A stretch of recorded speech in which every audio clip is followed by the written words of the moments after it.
Assalomu alaykum do'stlar. Bugun sizlar bilan farmakologiya darslarini boshlaymiz. Ya'niki farmakologiyaga kirish qilamiz. Darslarni halqa jamoasi olib boradi. Demak, farmakologiya bu lotincha farmakon dori, logos fan degan ma'nolarni anglatadi. To'g'ridan to'g'ri tarjimasi bu dorilar haqidagi fan degan ma'noni anglatadi. Aynan demak lotinchada. Lekin farmakologiya dorilar haqidagi fan bo'lib emas, asosan retseptorlar haqidagi fan deb ko'p tanilgan. Sabab har qanday dori albatta o'z ta'sir mexanizmini ko'rsatish uchun retseptorlar bilan bog'lanadi va shu retseptorlar bilan bog'liq holatda ishlaydi. Ana shuning uchun ham farmakologiya demak aslida retseptorlar haqidagi fan ekan. Endi mana shu farmakologiyani bo'limlarini ko'rib chiqadigan bo'lsak, bo'limlar aslida juda ham ko'p. Lekin ulardan eng asosiy 5 tasini sanab o'tadigan bo'lsak, bular umumiy, xususiy, klinik, toksikologiya hamda farmatsiya bo'limlariga ajratiladi. Ya'niki farmakologiyani mana shu 5 ta muhim bo'limi bor deb qarasak ham bo'ladi. Bu joyda ko'rishimiz mumkin, har bir bo'lim o'zi nima bilan shug'ullanishini yozib qo'yganmiz. Masalan, farmatsiya bo'limi yangi dori avlodlarini yaratish bilan shug'ullanadi. Ya'niki ta'sirliligi kuchliroq bo'lgan, selektivligi yuqori bo'lgan, toksikligi kamroq bo'lgan yangidan yangi dori avlodlarini, yangi dori turlarini ishlab chiqish bilan aynan mana shu farmatsiya bo'limi shug'ullanar ekan. Toksikologiya bo'limi esa bu ko'rib turganimizdek harbiy tibbiyotda ishlatiladi. Ya'niki zaharlar va ziddi zaharlar bilan ishlash mana shu toksikologiyaga kiradi. Toksikologiya bo'limi mana shu harbiy tibbiyotdagi demak zahar va ziddi zaharlar bilan shug'ullanar ekan. Endi klinik farmakologiya esa bu klinik tibbiyotda foydalaniladi.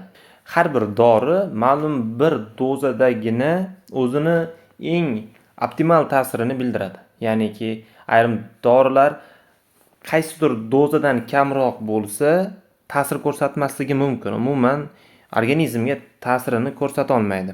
Qaysidir dozadan yuqoriga ko'tarilib ketganda esa u toksik ta'sir ko'rsatishi ham mumkin. Mana shunday holatlarni, ya'niki bemorni yoshiga, jinsiga, vazniga qarab turib dorilarni dozalash, mana shular demak klinik farmakologiyada o'rganilar ekan. Demak, farmakologiyaning klinik bo'limi mana shu bilan shug'ullanadi. Endi xususiy bo'limi esa har bir dorini alohida guruhlarini o'rganadi. Ya'niki bu nima bo'lishi mumkin? Aytaylik, kardiovaskulyar sistemaga oid bo'lgan dorilar, nerv sistemasiga oid bo'lgan dorilar, hazm sistemasiga oid bo'lgan dorilar, ya'niki har bir dorini qaysi xususiy organlarga yoki organlar sistemasiga tegishli ekanligini mana shu xususiy farmakologiya bo'limida demak o'rganilar ekan. Umumiy bo'lim bo'ladigan bo'lsa, bu har bir dori uchun umumiy bo'lgan qismlarga, umumiy bo'lgan jihatlarni o'rganadigan bo'lim hisoblanadi. Mana shu umumiy farmakologiya o'z navbatida mana ko'rib turganimizdek farmakokinetika va farmakodinamika kabi ikkita guruhga ajratiladi. Farmakokinetika bu mana ko'ryapmiz organizmning doriga ta'siri. Demak, farmakokinetikada ko'ryapmiz organizm doriga ta'sir qiladi. Bu nima degani? Har bir dori bizda qabul qilganimizdan keyin organlarimizda o'zgarishlarga uchraydi. Misol uchun bir tabletkani qabul qildik og'iz orqali. Ana shu tabletka oshqozonimizga tushib, u yerdan qon tomirlariga so'rilib, kerakli joyga borib, o'z ta'sirini ko'rsatib va faolsizlantirib, modifikatsiyaga uchragan holatda organizmdan yana tashqariga chiqib ketish jarayonlari demak farmakokinetika o'rganadi. Farmakodinamika bu ko'rayotganimizdek dorini organizmga ta'siri. Ya'niki dori qaysidir joyga borib, o'zini ta'sirini ko'rsatgandan keyin bo'ladigan jarayon. Misol uchun insonni issig'i bor edi, isitmasi ko'tarilayotganida, mana shu isitimani tushirish uchun tabletka ichdi. Tabletka esa kerakli nishon a'zoga borib, o'zini ta'sirini ko'rsatdi va mana shu jarayon farmakodinamika deyiladi. ta'sirini ko'rsatish jarayonida, ya'niki ana shu tabletkaning farmakodinamikasi natijasida odamni issig'i yana tana harorati demakki optimal holatga qaytdi. Demak, o'zi umuman oladigan bo'lsak, organizmda farmakokinetika va farmakodinamika chambarchas bir-biri bilan bog'liq holatda kechadigan jarayonlar hisoblanadi. Hozir aynan mana shu farmakokinetika bilan tanishib chiqamiz. Farmakokinetika demak ko'ryapmiz, kinezis harakat degan ma'nolarni anglatadi. Organizmning doriga ta'siri. Demak, farmakokinetikada organizmning doriga ta'siri, ya'ni farmakokinetika 4 ta bosqichga bo'linar ekan. Farmakokinetikani bosqichlarini mana shu joyda ko'rishimiz mumkin. Bular bo'lyapti: absorpsiya, ya'ni so'rilish, transport, tashilish, modifikatsiya, ya'ni biotransformatsiya hamda eliminatsiya, ekskressiya jarayonlariga ajratilyapti.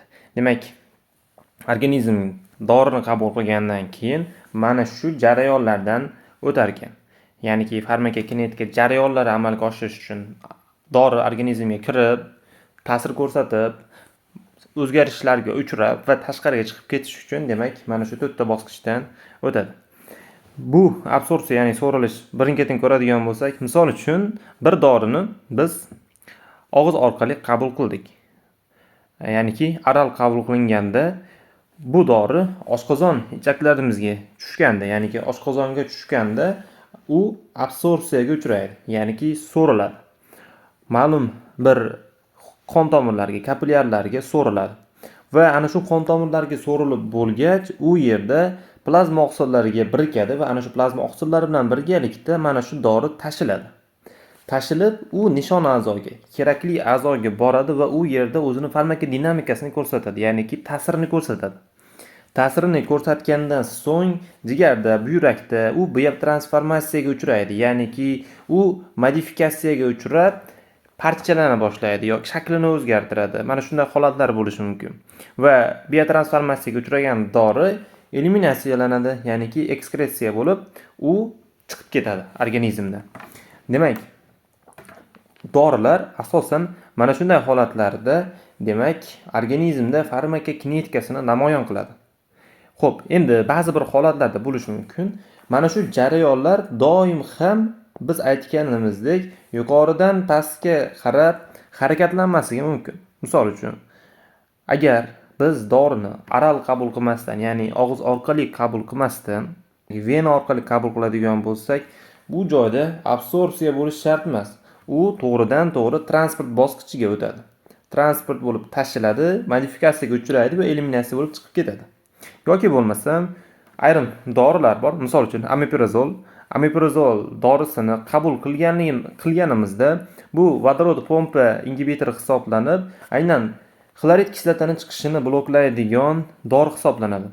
Va mana shu omeprazol og'iz orqali qabul qilinganda so'riladi va so'rilgan joyini o'zida, ya'niki oshqozonni o'zida ta'sir ko'rsatadi. Ya'niki unda tashilish degan transport qismi amalga oshmaydi.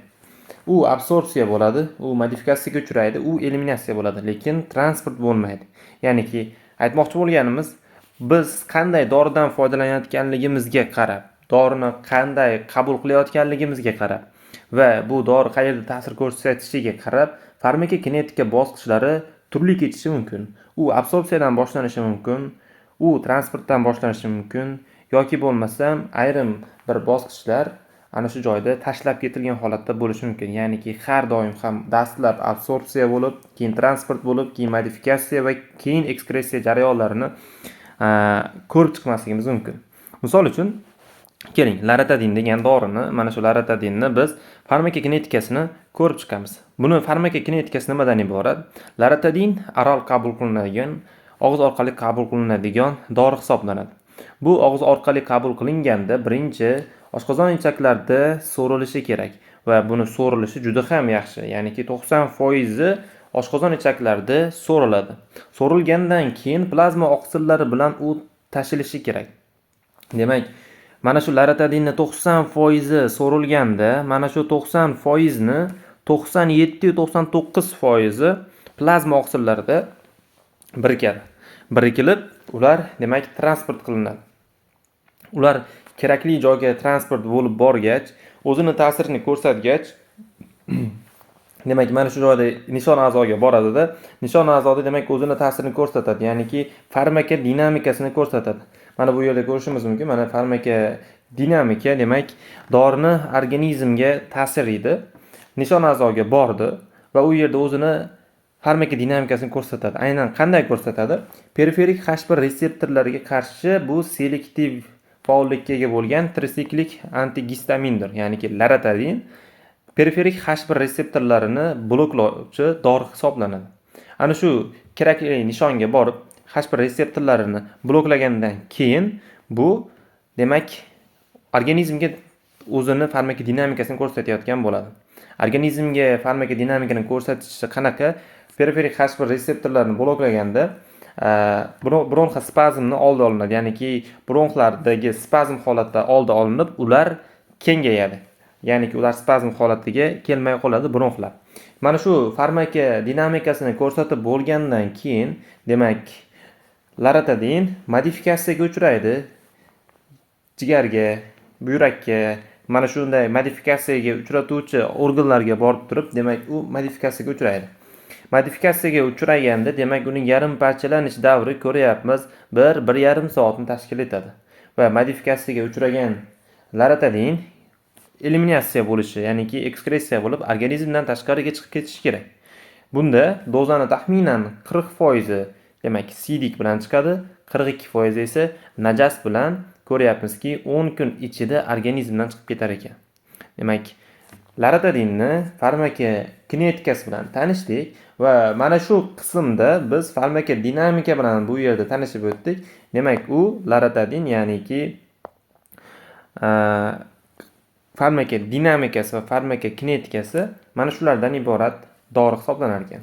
Laratadin endi xususiy va klinik farmakologiyani bo'limlariga ham moslab ko'radigan bo'lsak, laratadin demak antiallergik, allergiyaga qarshi dori hisoblanadi. Ya'niki buning laratadinning xususiy qismi demak allergiyaga qarshi dorilar guruhiga mansub. Klinikasiga keladigan bo'lsak, laratadin 12 yoshdan kattalar uchun kuniga 10 mg dan, ya'niki 1 tabletkadan tavsiya etiladi. 2-12 yoshgacha bo'lgan bolalar uchun esa 5 mg yarim tabletkadan tavsiya etiladi.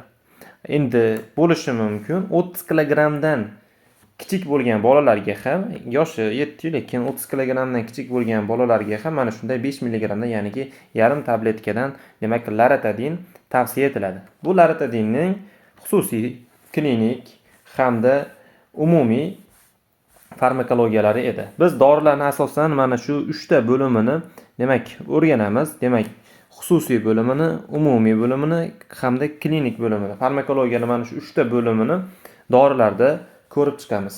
Va ko'rdikki, mana laratadinni qancha miqdorda so'rilishi, plazma oqsillar bilan qancha birikishi, yarim parchalanish davri va u organizmdan qancha muddatda chiqib ketishi hamda mana shu laratadin o'zini farmakodinamikasini ko'rsatayotganda aynan qayerga borib ta'sir qilishi, qanday retseptorlarni bloklashi va qaysi xususiy guruhga mansubligi, klinikada esa qanday holatda foydalanish kerakligini ko'rib chiqdik. Demak, farmakologiyani bugungi umumiy birinchi darsi, ya'ni farmakologiyaga kirish darsi mana shulardan iborat edi. Keyingi darslarda ko'rishguncha salomat bo'ling.